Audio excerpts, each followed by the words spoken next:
Und wir sind der Meinung, als Elternvertreter, und ich glaube, dass wir dort in aller Namen sprechen können, dass es nicht möglich ist, in VNI-Einsatz diesen Spielplatz zu abbauen. Und dass sich viele Eltern hier mit Hand anlegen würden, wenn es jetzt um Kleinigkeiten ginge, wie zum Beispiel ein paar Bäume pflanzen oder Rasen einsehen. Die Eltern haben ja auch schon Einsatz gezeigt, indem wir dorthin an der anderen Freifläche schon einen Spielplatz gebaut haben. Das ist ja auch schon Eigeninitiative und dort auch sämtliche Geräte selber aufgestellt haben. Aber den Platz, so wie er im Projekt vorgesehen ist, das halten Sie für unmöglich, dass die Eltern das machen? Ich würde sagen, das sehen Sie ja selber, hier kann man nichts machen. Was soll denn hier mit einer Schippe oder mit einer Schaufel ist hier nichts zu machen? Der Spielplatz gehört ja normalerweise zum Projekt, zum Kindergarten. Und der müsste ja mitgebaut werden. Der hätte können schon lange fertig sein, bevor der Kindergarten überhaupt übergeben wurde. Das ist meine Meinung und wird auch die Meinung des Eltern aktiv sein. Dass das normalerweise eine Schande ist, dass sowas überhaupt hier rumliegt und die Kinder auf der kleinen Fläche sich dort bewegen müssen. 3 Fälle, die ein Problem deutlich machen. Im Bezirk Dresden wurde seit 1981 fast kein Kindergarten und fast keine Schule zu den gesetzlich vorgeschriebenen Bestimmungen, nämlich mit kompletter Freifläche, übergeben. Wie es zu dieser Situation kommen konnte, wollten wir vom Stellvertreter des Bezirksbaudirektors wissen. Es ist also so, dass wir eine Diskrepanz haben im Aufkommen zwischen Hochbau und Tiefbau und dass durch die extensiven Standorte, die wir bisher gebaut haben, sich natürlich auch die Aufwendungen auf dem Gebiet des Tiefbaus als besonders hoch erwiesen haben. Nun hat sich ja seit 1981 ein beträchtlicher Nachholbedarf bei Freiflächen angestaut. Welche Möglichkeiten sehen Sie denn angesichts der gerade geschilderten Situation, den Schritt für Schritt abzubauen? Es geht nach meiner Auffassung in folgende Richtung: unsere eigenen Kapazitäten im Bauwesen besser einzusetzen und Reserven zu erschließen.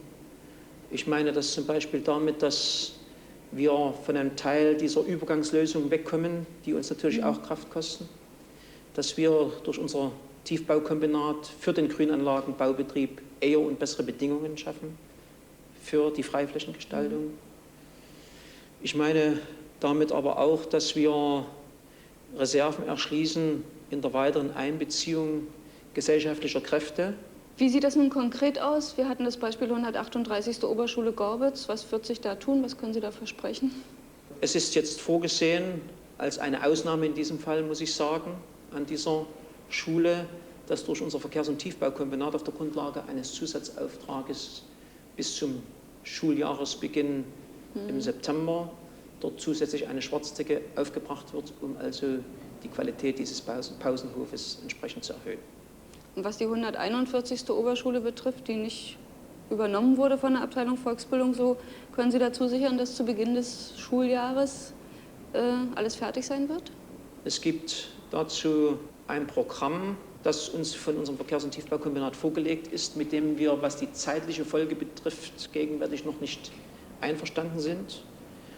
Wir haben den Auftrag erteilt, das zu forcieren, damit eben diese Gesamtfreifläche nicht erst zum Schuljahresbeginn September fertiggestellt ist, sondern früher.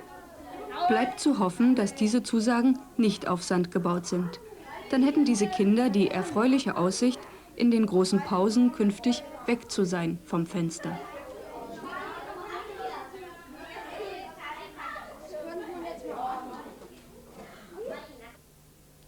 Ich habe lange überlegt, was ich nach diesem Beitrag sage.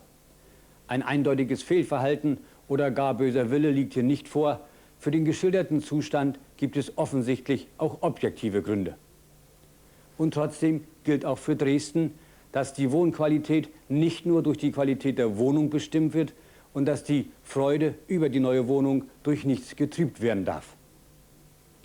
Eine jahrelange Diskrepanz zwischen Hoch- und Tiefbau kann man meines Erachtens nicht jahrelang mit sich herumschleppen. Und wenn mit dem Gedanken spielt, Schulhöfe bzw. Spielplätze sind ausschließlich Sache der Eltern, dann macht die Einsatzbereitschaft vieler gutwilliger Bürger zunichte, weil sie beim besten Willen einen Bagger nicht ersetzen können. Nun ist es nicht Sache von Prisma, meine Damen und Herren, Bilanzen aufzustellen, aber für die Bürger von Dresden-Gorbitz, vor allem für die Kleinen, sollte schnell eine Wende zum Besseren eintreten. Meine Damen und Herren, von der Qualität des Bauens nun zur Qualität eines Erzeugnisses. Gleich, ob Sie einen Teil der Freizeit im Zelt genießen, in einer Jolle vor dem Wind kreuzen oder mit einem Campinganhänger verreisen. Hauptsache, es macht Spaß. Übrigens ist der Queck Junior, so der Name dieses Typs, das kompakte, rationell gestaltete und ausgereifte Leichtgewicht unter den Campinganhängern. So kann man es zumindest im Prospekt der Hersteller lesen. Na dann, viel Spaß im eigenen Heim auf Rädern und viel Glück. Das könnten Sie brauchen, denn bereits beim Kauf endet für viele Queckbesteller die langjährige Vorfreude auf das ausgereifte Urlaubsgefährt mit einer reiflichen Enttäuschung. Unschöne Kratzer, Risse, Löcher an der Außenhaut. Beständige Frischluftzufuhr garantiert ein Türspalt.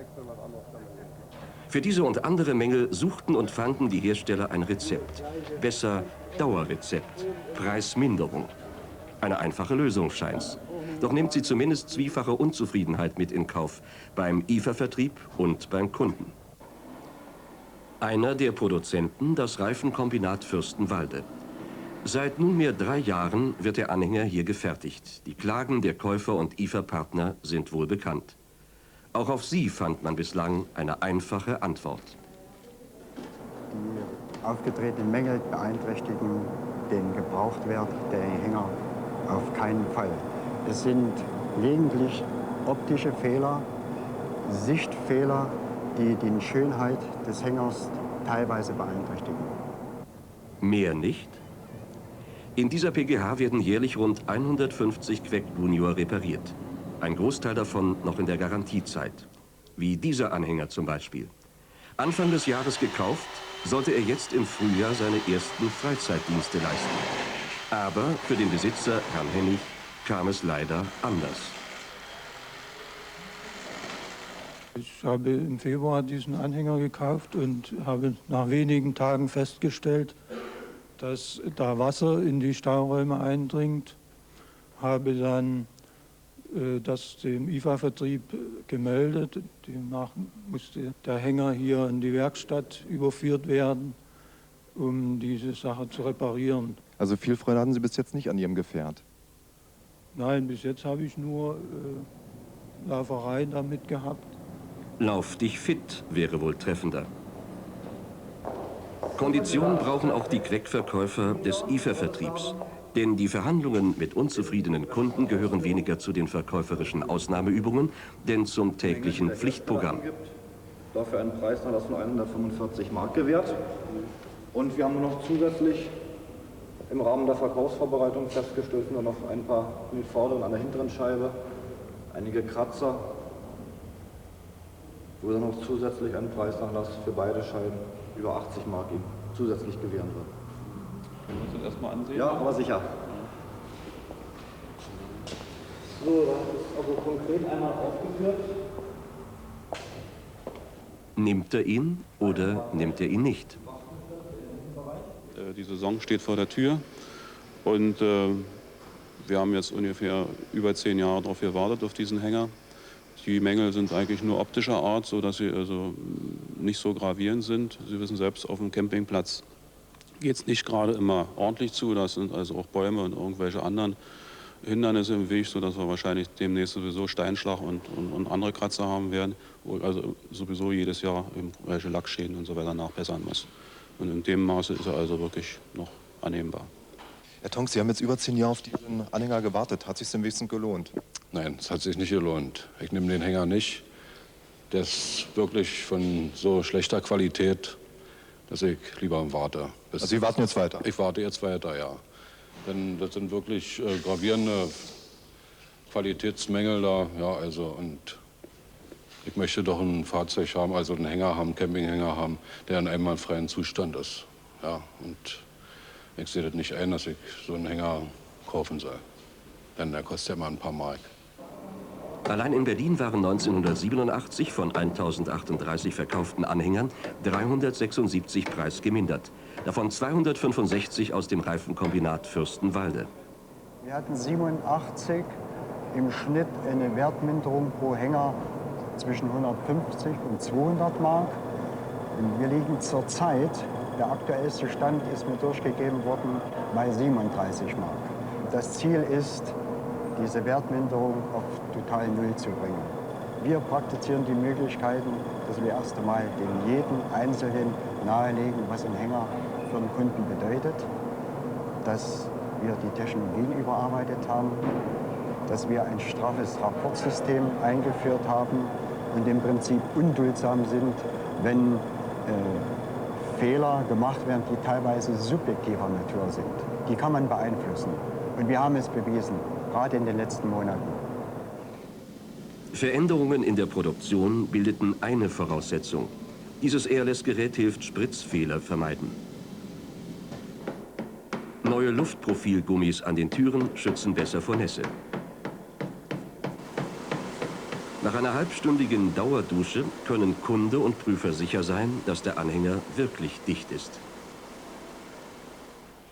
Sie haben gerade als Qualitätsinspektor diesen Wagen geprüft. Welche Note würde er bekommen? Ich würde sagen, er hat eine sehr gute Qualität. Das haben wir jetzt erreicht, dadurch, dass die Kollegen in den Meisterbereiche ihre Hänger jetzt selbst kontrollieren.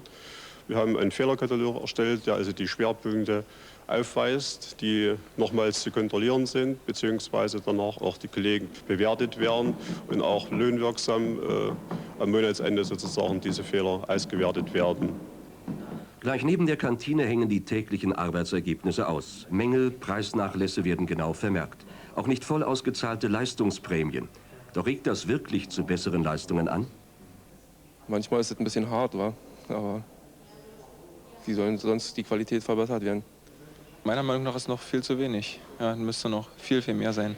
Wenn man so sieht, was hier die Spritzer für den Ausschuss bauen, manchmal, ja, die ganze Halle steht voll da drüben damit. Also.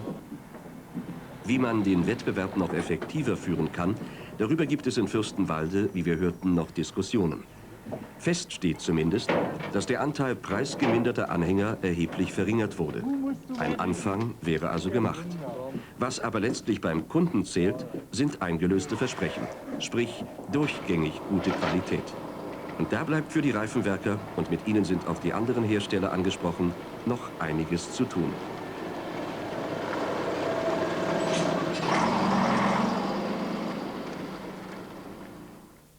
Ein anderer Hersteller ist zum Beispiel der VEB Chemieanlagenbau Staßfurt, Betriebsteil Bernburg. Im Monat April lieferte dieser Betrieb 54 Queck Junior an den IFA-Vertrieb Berlin und alle 54 mussten mit erheblichem Aufwand nachgebessert werden. Das heißt, kein einziger war fehlerfrei. Meine Damen und Herren, wir sollten viel mehr Front machen gegen die gleichgültige Einstellung. Kratzer und andere Mängel werden sich so und so einstellen, also kann ich sie auch gleich produzieren. Jeder Kratzer sollte jeden von uns kratzen. Auf Wiedersehen, meine Damen und Herren.